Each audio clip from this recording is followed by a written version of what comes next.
Well, good morning, everyone, and welcome to the first edition of 2018 of our Grand Rounds. My name is Doug Archibald, and it's with great pleasure today that I get to introduce Dr. Robaey. He's a psychiatrist with a specialty in child and adolescent psychiatry. He's presently full professor in the Department of Psychiatry, Faculty of Medicine here at the University of Ottawa. Associate professor in the School of Psychology here at the University of Ottawa, and in the Department of Psychiatry, University of Montreal. A research adjunct professor in the Department of Neuroscience at Carleton. He's an internationally recognized expert in attention deficit hyperactivity disorder, or ADHD, and head of the specialized clinic for ADHD and disruptive behavior at CHEO. He's also a specialist in mental health outcomes of children treated for chronic diseases. And more recently, he started working on services of mental health services in primary care and empowering families in treatment. In addition to his salary support, Dr. Robaey has been awarded over $10 million in peer-reviewed research grants, $1 million in non-peer-reviewed research grants, and $17 million through large research network. So without further ado, welcome. So, thank you. So I'm the first of this year, so I hope it will be a good start for you and for me.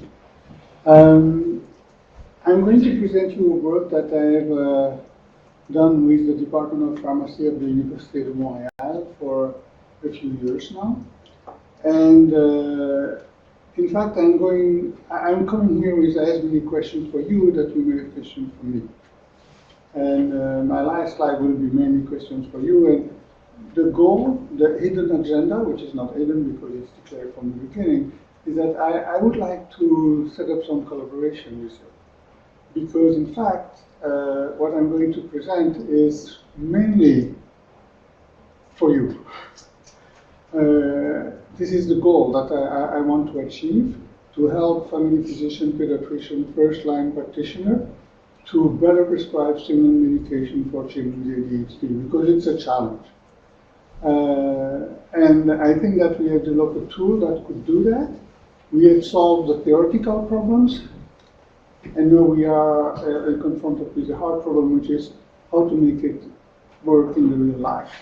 How does it really apply to you, to everyday practice, and basically how to do it. When you solve the theoretical problem, after that you have to make something real in the real life. So this is really the part where I am at, and I need some collaborators and input from that. So that's the reason for me being here this morning. So I have no conflict of interest up to now. So you know that we are treating children with ADHD and adults with ADHD with stimulant medication. And the paradox of stimulant medication, it is a very effective medication. At least in the short term, when you prescribe the medication, you do see a difference. And I don't know if you have ever had the experience of giving a medication and seeing a child 1 hour later is dramatic when you see that. And so we translate that into effect size. And you see the effect size for the teacher ratings is about 0.8. 0.8 in psychiatry, it's like a dream. And for the parents, it's about 0.5, which is also extremely good. And just to make the comparison, this is a graph that presents all the drugs that we are using in general medicine, and this is the drug that we are using in psychiatry. So you know, all the drugs in psychiatry are in the low range in terms of effect size, except a few ones, a very few ones. And among the few ones over there, you have the stimulant medication. So it's really an exceptional case for psychiatrists to have something that works as well as levodopa for Parkinson's. So we should be happy. We should have a good drug that works and that helps families and that has really no problem with that. We should expect more problems with these. And it's not the case. So this is a slide for a government conference from Keith Connors. So if you have a few experience with ADHD, you know we have the Connors scales. That's always a reference. So this is Mr. Connors who invented them.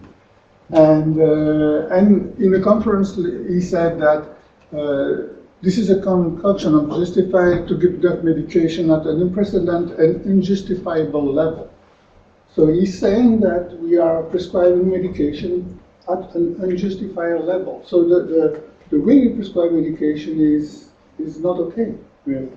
And when you look, for example, at the numbers, I think the half-life of a prescription is about 3 months. So that means that when a family physician prescribes a medication to a mother, gives her a medication, the mother will use it on average for 3 months for a chronic problem. So that means that many parents don't give the medication to their children. Simply don't do that. So they end up in the garbage.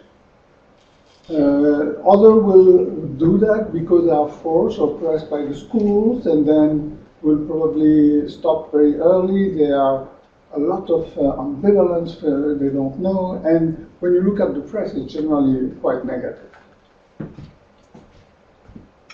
There are many reasons for that. So this is a conspiracy theory. Okay, so we invent, this is how it works. First we discover the drug, then we identify the market, and then we invent the disease. And this is something you can read in newspaper. And if you look at the ADHD controversy, childhood is not a disorder. Back to normal, why ordinary childhood behavior is mistaken for ADHD. We have heard that, everyone has. It doesn't exist. Or it's an explosion, and then everyone is taking medication, the 18 nations on speed. So this is what we are confronted with. Okay. So we could just, say, well, these are conspiracy theories and they are bad people, and we don't have to care about them. But I think that if we have such a bad press using these medications, for a medication that is working exceptionally well, at least in short term, there must be a reason for that. It doesn't come from nothing. And parents are really concerned. They are concerned to give psychotropic medication to their children. And I think everyone here who is a parent would clearly understand that. I would. I am. So, what is the history of these medications? Why is it like this? Why is it so complicated? So, stimulant medication, they start with saltamphetamines. The first case was in the 1930s with Benzedrine. And you see that all over, we have a new medication using the same type of molecules with different forms. The last one is a Vyvanse, which is a prodrug, which is the same product, but combined with a ligand so that it could be as an extended mode of action. So that's the first medication. The second is methylphenidate. It's Ritalin. That was the first one in the 50s. So all these medications are pretty old. They are my age, almost. And then you see that after that we had the long-acting medication that appeared with the Concerta at the early 2000s. And then we have an explosion of new formulation of these medications. These new formulations are not new medication. It's always methylphenidate. What changes is that the way the medication is delivered gets out of the pill, gets out of the capsule changes. And so instead of taking 3 tablets in a day, you take only once. And then you have all kinds of ways to deliver this medication out of the pill. And every time you have a new way, you have a new medication. So, but the number of medications increases, and the pharmacokinetic profile from each of these products is, of course, different. And to make things easier, we have also non-stimulant medication that are here on the market, but I will speak only about stimulants because they are the more effective. And then at the end, you have the generic medication that comes on. And generic, they are in principle interchangeable. So you can take and the pharmacy will do that. They will simply take your prescription and put the generic in instead. The problem is that Health Canada has very clear definition of intouchability, and it's based on the pharmacokinetic profile. And the main criteria is the area under the curve. Okay? If you have the same area under the curve, the product is deemed interchangeable. But the surface under the curve, that's the whole surface. So that means that if you have something that is like this,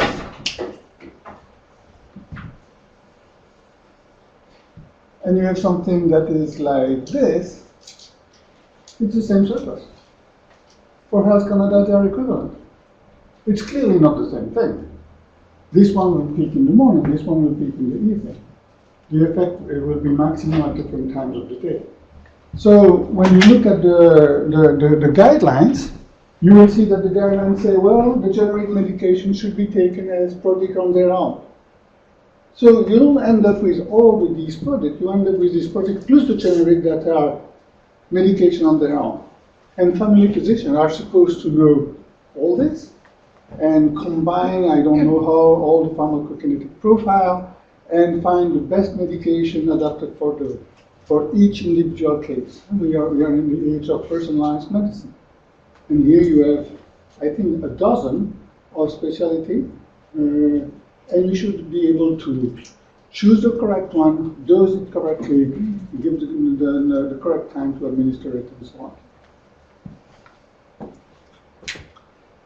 A few examples of that, and I will not go into detail. This is the Concerta. You know the Concerta is, this is the pill, and if you take the external coat, you have something like that. There is a push layer, and then different parts of drug layer with different concentration. That means that when you swallow the pill, the liquid from the gastrointestinal tract will go into the push layer, which is like a sponge, which will expand and will literally push the medication out of the pill slowly.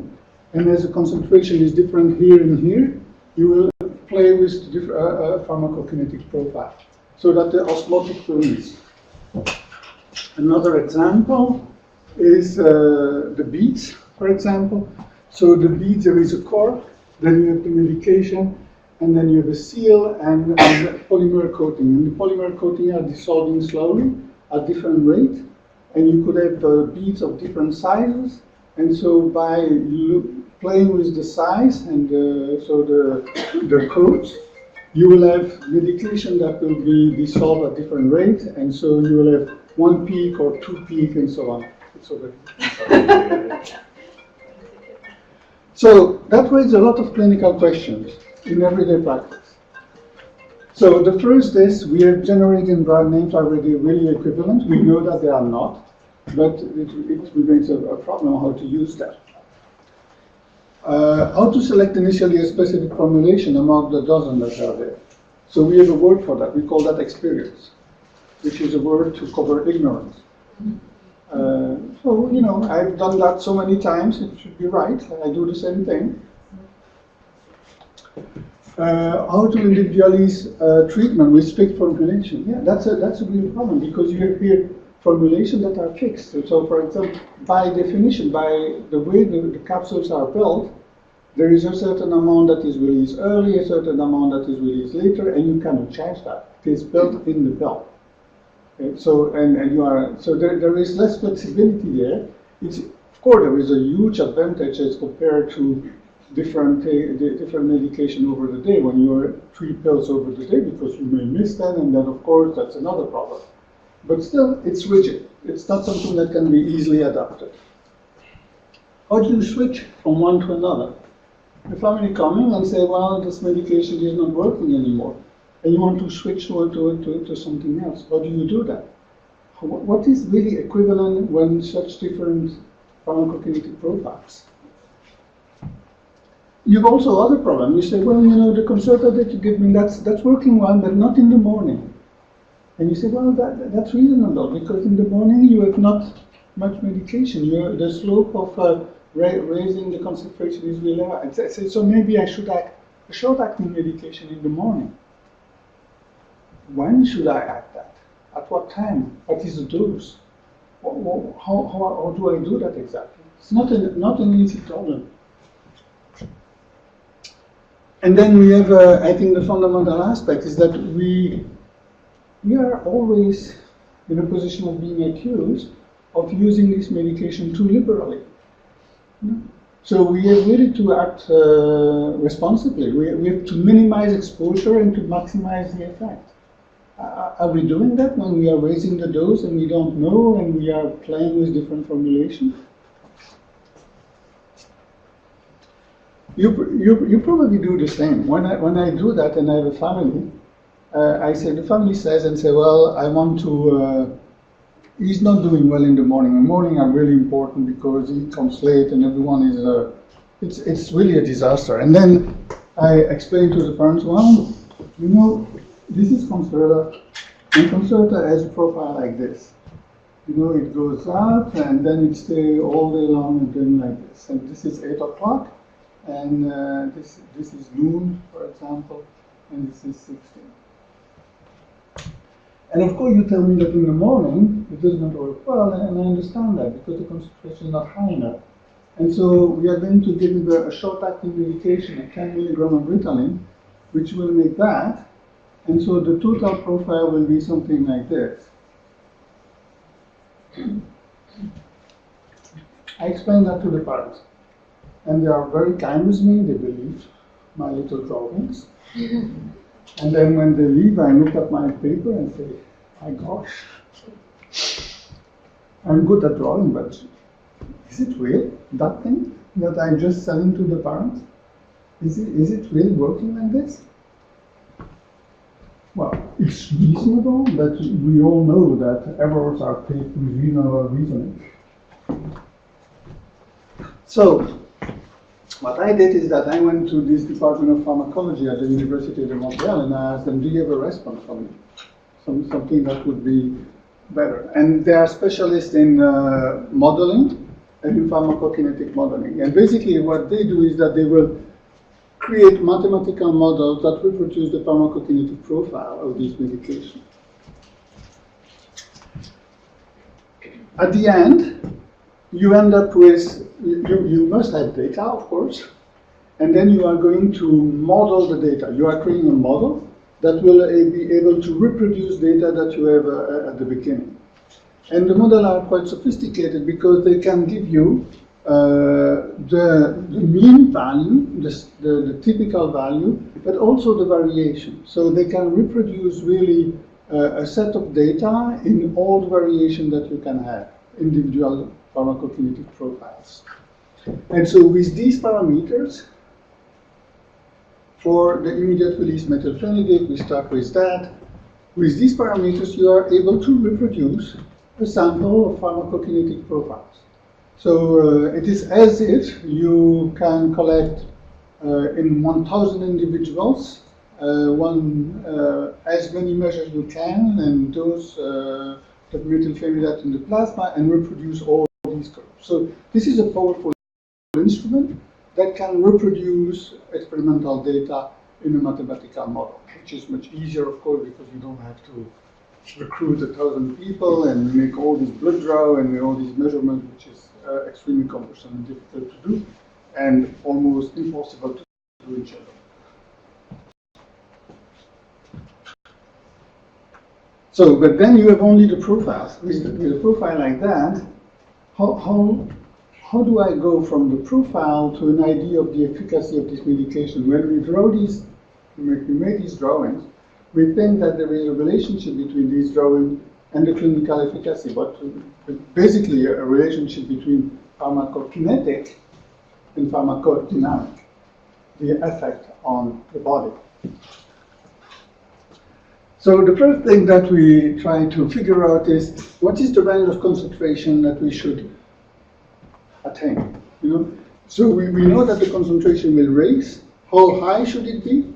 Certainly there is a threshold, but there is also a ceiling. When you get too high, you get side effects. So the first thing was really to define that. And through the literature, it's possible to have a reasonable idea about that, because there are PET studies that have been made and that give you a good idea of how much medication you need to block the target of the methylphenidate is blocking the DAT, which is the dopamine recapture protein. And there are many studies that have been done. So we know that. The other aspect, so you have the concentration, you have the time. Well, the time, that's clinical. You have a child, you talk with the parents, or you have an adult and you talk with him. Maybe an adult, for example, and he's doing night shift. And he needs to be attentive, he has ADHD during the night shift. So you know at what time he needs the medication to be active, you know at what time he no longer needs the medication to be active. And you know also when the medication should be really low, when he goes to sleep. And if he goes to sleep at 10 o'clock in the morning, this is when the medication should be low. If it is a child that goes to school, well, the medication should be really low at 8 o'clock in the evening. Okay? And if the child takes the bus at that time and comes back home at 2, well, that's when the medication should, well, you ask the parents about homework and all that. So you can really individualize the time during which the medication can be active. And so you define here something like a little box in the time concentration field. That's what we call the therapeutic box. And so you can have different profiles. And you can see that this profile can go through this box. Some goes up, some goes down, some will stay a long time in the box or not. And so with my friends who are mathematicians, we define different ways of computing these things. Indices that can really describe how pharmacogenic profile is fitting the box. How long does it stay in the box?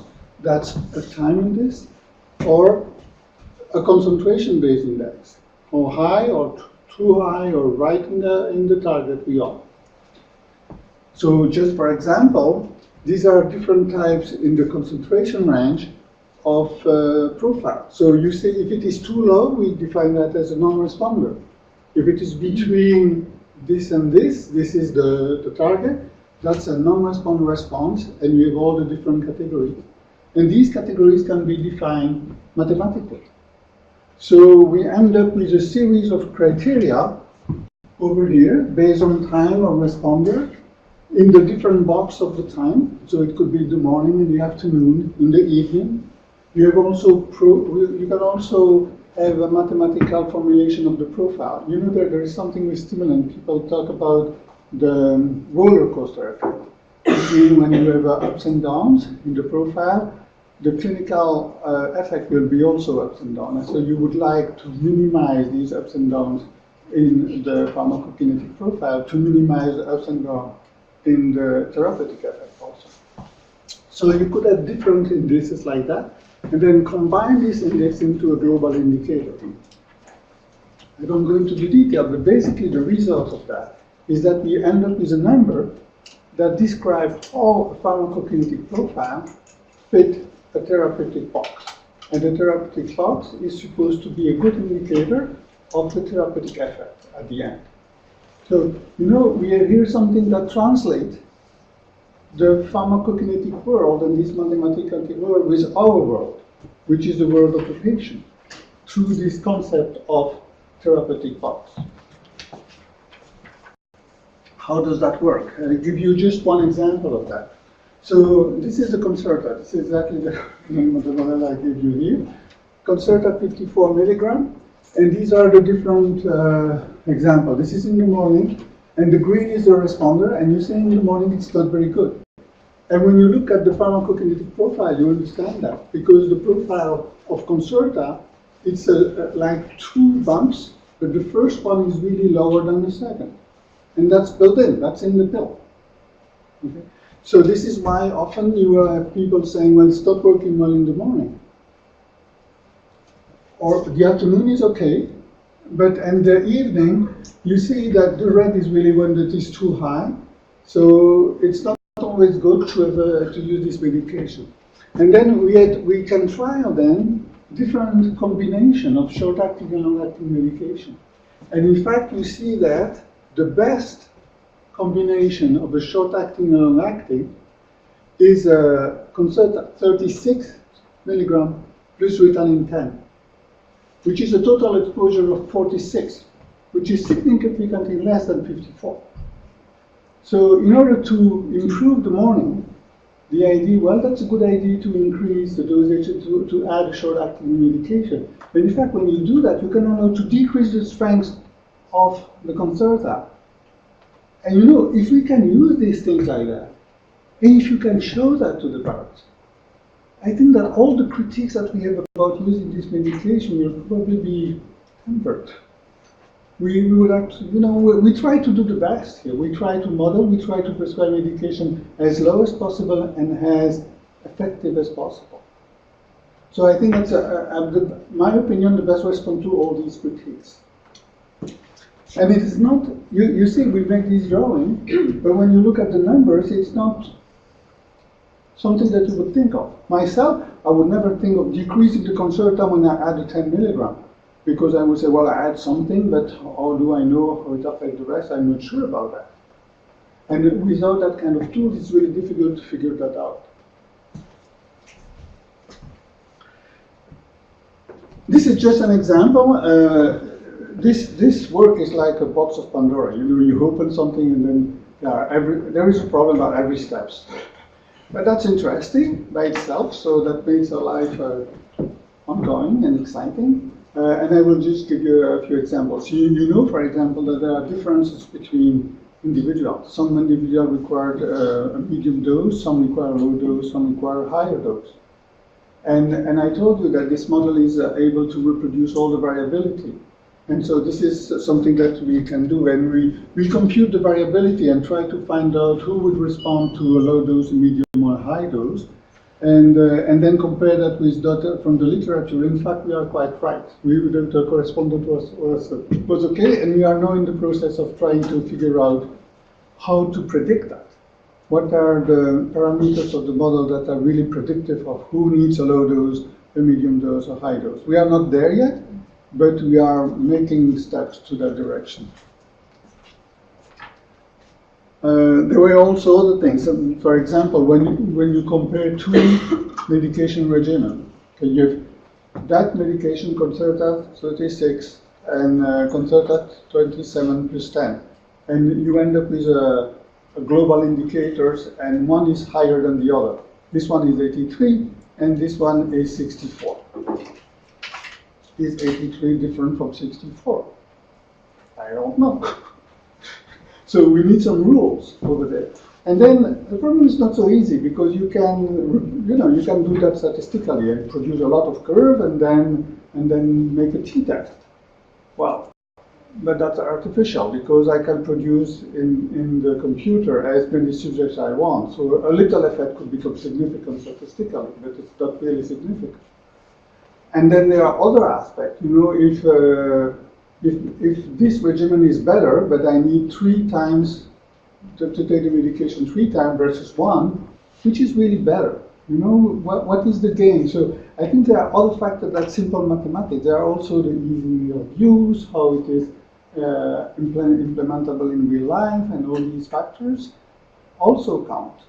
So we try to define different algorithms based on statistical process, but also on clinical process. And we don't know which is the best one.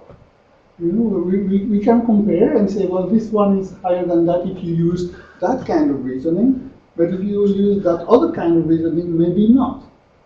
But I think the real response is really in real life, okay, in practice. So we develop a web-based application in which we can play with all that. And this web-based application, I did it myself with my mathematical colleagues in the University of Montreal. But I did it as I like it, because I like that. But what I don't know is family physician. What would they like to do? How would they use it? What speaks to that? And then I have a series of questions that are based really on this. And this is a model that is used in order to go from a theoretical idea to a web-based application. So there are different things that have to be the system quality, information quality, the benefit you can have from it. But the real point here is the use and the user satisfaction. Use and user satisfaction. That are my questions right now. I have the questions, you have the answers. So, what are my questions? How the system would be used? in a family physician. If you have to prescribe medication, is it the family physician himself who will do that? Or is there a nurse who will do that?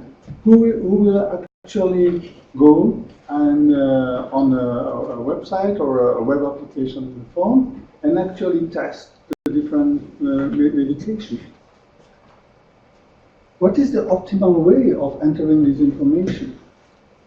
We try to individualize all this. So, for example, you can put different weights on different times of the day. If you feel that the morning is really the academic part of the day for the child, it is important. The afternoon is less academic, and the effect is less important. You could put a weight of 100, for example, in the morning and a weight of 50. Or you have a child who is very sensitive to the evening effect, who doesn't sleep, and you put more weight on that. So the idea, we have built in this application, the idea of putting different weights on different parameters according to their relative importance clinically. But how to import that? Right now we put a number in there. But what is the best way of doing it? Should we have something like a scale that will, something easier to use? You know, oh yes, sleep is important, oh no, that's not important, this is important, and then the result will come out? Or putting a number, is that the right way of doing it? I don't know. What is the best output? I like very much these curves, you know? And then they change when you change it. I like that. Do you like that? I don't know. Is that something that is really attractive? Is it speaking really enough? Should we have pie chart? All these representations, this graphic representation that we use, what is the optimal in a daily practice? What is the best decision aid algorithm? I'm used to that. Some are based on more clinical criteria, some are based on more statistical criteria. What is the one which fits best to the decision that you have to make? Because this is basically a decision aid tool. So what is the one, or is it a combination of both, and how do we combine that? Yeah, another question, how to use this system? We can do different things. We can compare different medication regimens. You are a physician, you are used to prescribe that medication, and then you say, well, I will add this, or I will try something else, and you could just enter your prescription and test it in silico, in the system, to see that. And that's a way of doing it. And then you can enter something else and try that. But you see, you can try many different things, and we don't know if it is the optimal. You could also build an optimizing algorithm, in which you say, well, these are the conditions, the child is from there to there, this is the timeline, and this is the type of medication I would like to use. Can you optimize that? And then the system will respond, well, we have 5 possibilities, and this is the one that is the best statistically, and then you may choose in there. So is it the testing mode which is the best, or the optimizing mode, or somewhat of a combination of both? Again, in your daily practice. Another aspect that is really important to me also is to use that as parent medication. You know, I make these little drawings, and I give that to the parents. I try to convince them that I'm doing something good when I ask them to add 10 milligrams of Ritalin in the morning to the controller. I think that with this tool, parents can understand that there are some representations that are really easy to grasp. And if a mother or a father look at that and you explain that to him, and he will probably say, well, that's quite convincing. And I must say that I have done that a few times with some parents, and I've been surprised to see how positive they react and how easy they grasp it. They understand that really easy. Imagine yourself when you have to explain that kind of things to a parent, and you are not sure about your own driving. So if you have something like that could be really useful too. Parent education. And that will improve, the half-life of the prescription. Will probably go up because you will be more convincing. But how do you do that? What kind of representation do you give to the parent? And this is also a two-edged sword, because we don't want parents to try different things on their own on the model, and then come back to you and say, well, no, I tried this one. So I think that we have to find a way of using that as a parent education tool. And the limit of the system. I think that's a decision made, but the decision is the decision of the physician at the end. And to talk with the parents and to convince that it really seems a good solution. But there are limits also, because certainly you need the product to be in the body at the right concentration to be active. But that's not the only determinant of the response.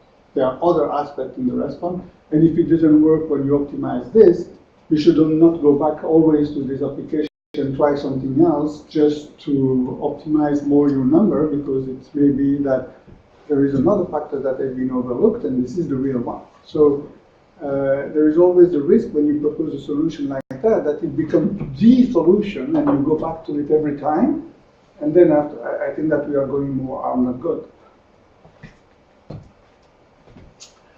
So these are my questions to you, and I hope that we'll have a few minutes to discuss it. But again, this is teamwork. These are the mathematicians. Guillaume is now a doctor because he has his PhD with his work, and these one are lining up for their PhD after that. So thank you for your attention on this.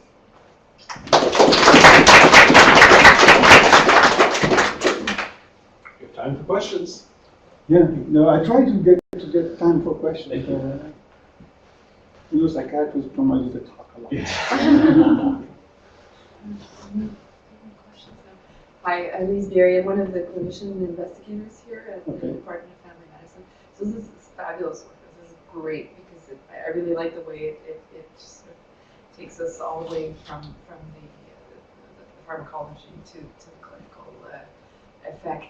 A couple of thoughts in terms of, so is this web-based application that you showed one slide on, is it available? Can I go and, like, is there a link I can go and look up and try and play with it, or is it sort of not yet publicly available as a beta version or something?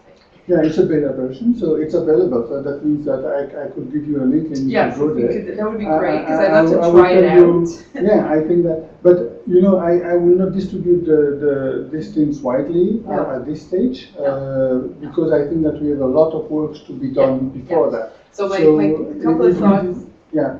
Okay, so I'll be interested in trying it out if it's possible. So the idea is that suppose that we set up something like a collaborative network or try to work together on this. Of course, I think you should play with this system just to see, and I think that we have a lot to improve in there. And I told you, I think this is something that's really a better version, and I'm a specialist of that. And after a while, I worked with these people for years. So for me, there are things that are absolutely natural in this. But after working with these PhD students, and I am sure that I have a huge bias in this. So the thoughts I wanted to sort of just suggest were a couple of things. One is that I think, obviously, I think as a starter, web-based version is great. I think for ease of use and distributing this widely, eventually an app for the phone is necessary. And we're actually facing the same situation. And I'd be interested in discussing sort of more the technical side afterwards maybe, but where we've got a web-based tool, and we're right now trying to convert it into an app. Why? Because nobody uses the web-based tool, basically. Yeah. The other thing I wanted to mention is a colleague, you probably, I don't know if you're familiar with Kuhn Wilson, so he's an internist at WHRI, and they developed an app for immunizations, tracking immunizations, etc. And what they did a lot of their testing, I think, not just within a network of colleagues, but they actually put the thing out there, and they had a built-in feedback system.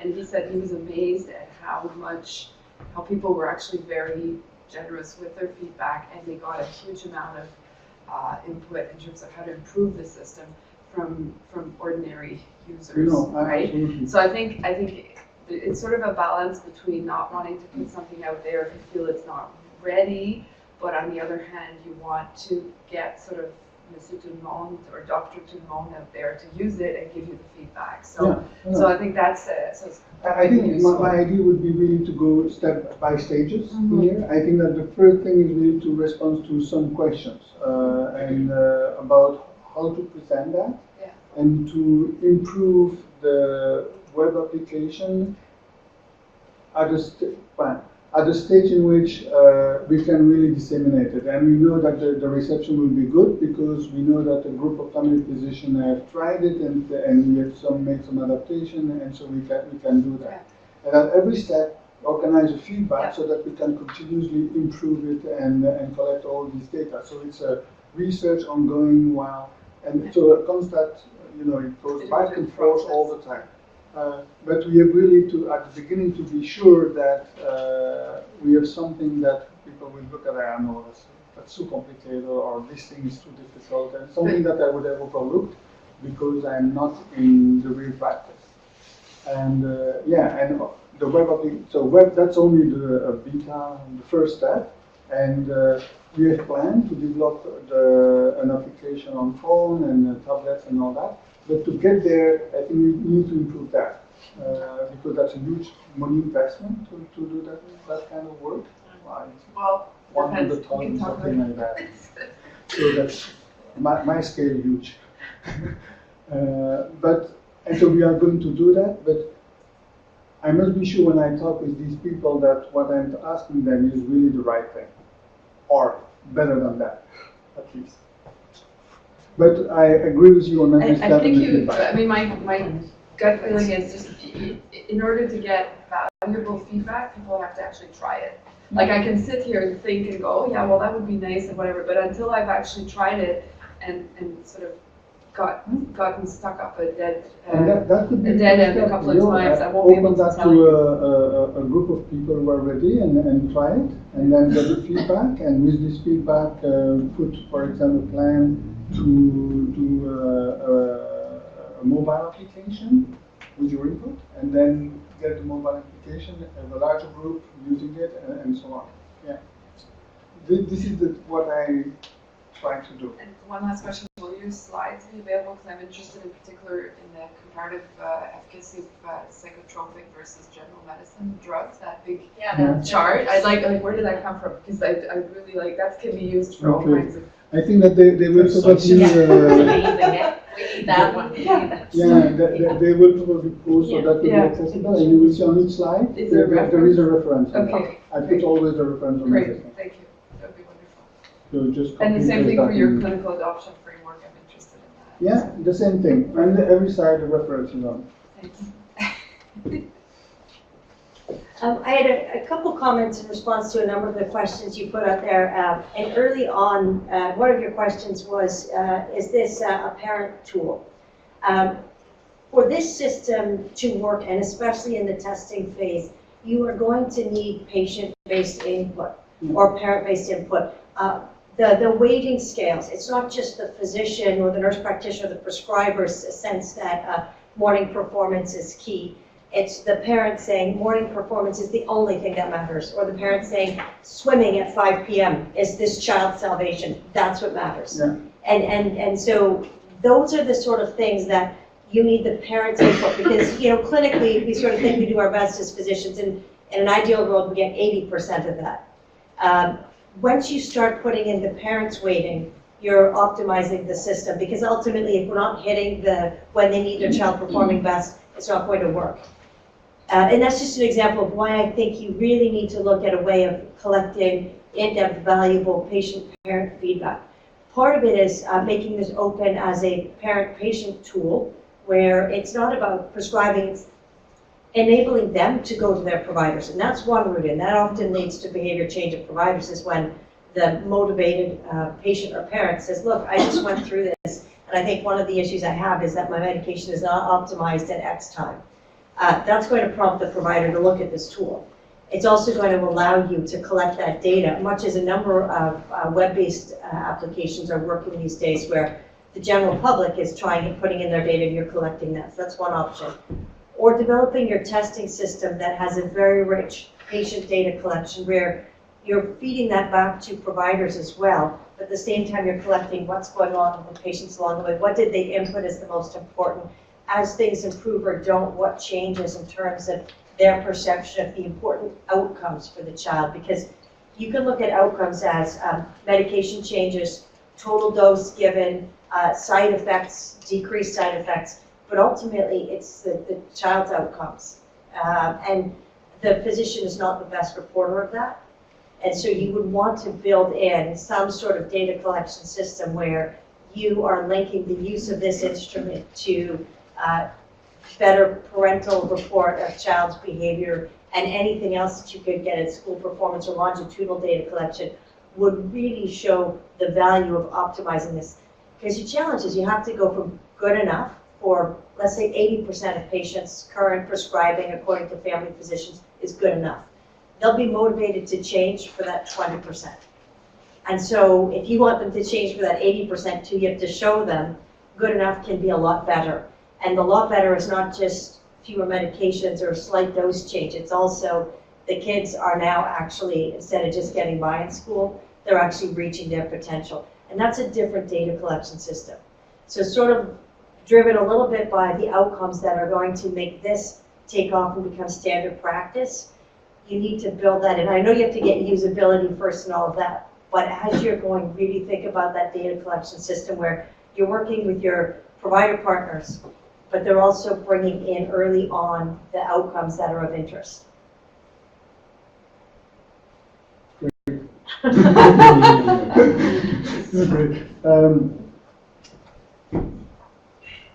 So this is an application, but I'm working also on something that what we call that Twitter care, and so it's an application that tries to empower the parents in the treatment, and in which we have a lot of information that we collect from the parents, and we try to disseminate and this information in real time across all the people that are involved in the care of children, and that's the parent, school, the physician, or everyone else. So.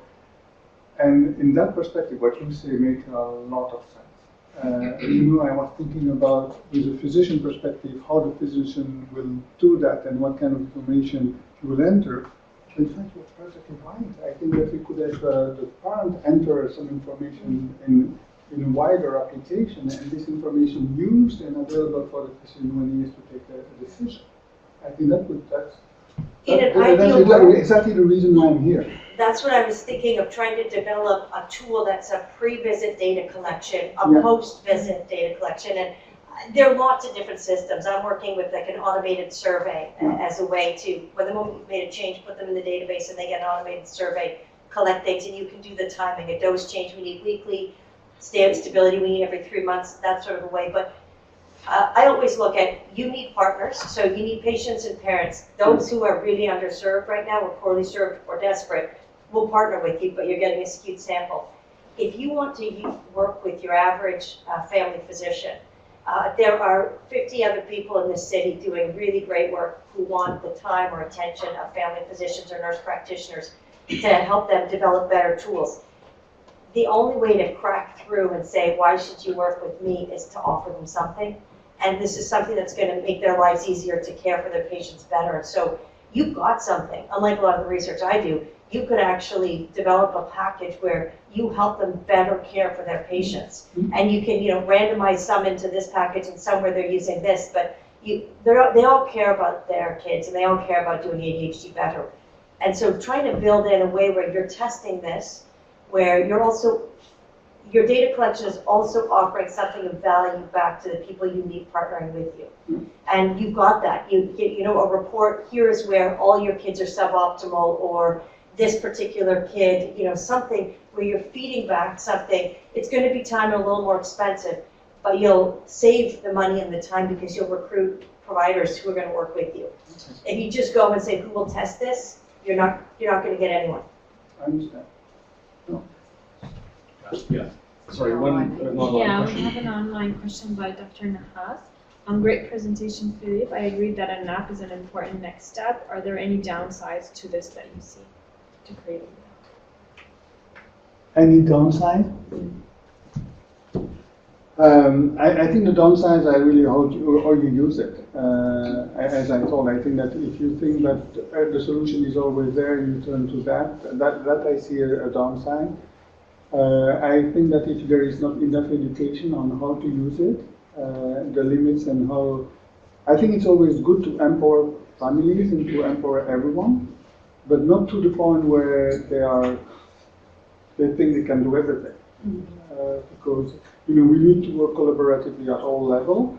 And so I think that if this app optimizes the treatment, that's so good. But if it makes people think that that everything is there, they don't need anyone else, I think that becomes something bad. But it's like every tool. But I think it's really in practice that we will delineate and knowing, what is the limit and all that. But I think the potential is really great. And again, I start with methylphenidate because I'm a child psychiatrist and this is a fact that I prescribe a lot. But when you think of the big picture, it's certainly applicable to other problems, many other problems. And so what we are doing here tomorrow could be beneficial for many different things. Parkinson's. Yeah, We have to manage a lot, sort of, with Yeah. relatively little I said input that's a from the medication specialist that's equivalent sometimes. to levodopa in And that Parkinson. would be, Levodopa is a short-acting medication. Same thing. We have a student, Veronique. She's working on levodopa. that would be great. So I'm Patty Sarah, I'm one of the clinician teachers, family medicine. So I couldn't help it but noticing that twice in your talk you talked about medications are effective at least at short term, and that's what we see often. Adherence drops significantly amongst the adolescents when they hit adolescence for good reason. It affects really their sleep. And what I see in reality is that unfortunately we don't have any other help available in terms of community resources, especially for those families who are not the go-getters and get all the attention of the, of the privately funded system that is available, right? So we don't have publicly funded help for many of these families. And so I see my ADHDers developing conduct disorder and addiction, etc., and I don't have a whole lot that I can offer them in terms of help. So Dr. Green, who's one of our psychiatrists who works with us, developed another tool, decision tool to help us with depression management. And what I like about his decision tool is that he doesn't only emphasize the medication use, but at every step of the management, he is offering us resources in terms of, web-based resources, community resources, in order for me, again, as Sharon said, to get involved in using this, I actually need to have a better understanding as, when this kid is acting up, what are some of the things that can be done, right? Because the American Academy of Pediatrics has very simple behavioral modification that parents can use, for example, for the morning routine, right? Give them 15 minutes iPad reward later, and their morning routine suddenly miraculously changes, right? So I think if for me to actually use it, I need more than the medication, because the worry that I have is that stimulants are going to become the narcotics of future, where we're going to be questioned on our ability to manage them and putting all the pressure on the parents to just use drugs. No, I fully agree with that. I talked to you about this We Take Care application, which is something wider, in which we try to do that, to put that in a context and say, well, medication is not the whole story, but for ADHD, medication is a big part of the story because it's effective short term. It does make a change. And so in practical life, I think that we have really to optimize the use of this medication and also to explain the limits of the medication. And I think a good information and a good tool to be able to prescribe it optimally, that's probably an essential part of it. I do in my work titration, and we developed some procedure for titration of stimulant medication.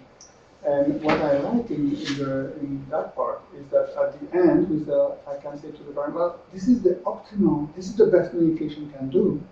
But you know, the best medication can do is not everything. There is still some room for improvement. And now we know that medication will not fill this room for improvement. We have to find something else. And so I think that using corrective medication open up the field for something else. It's often seen as an antagonist, medication against education. What I'm telling is that let's use medication correctly, and then the room for other things will just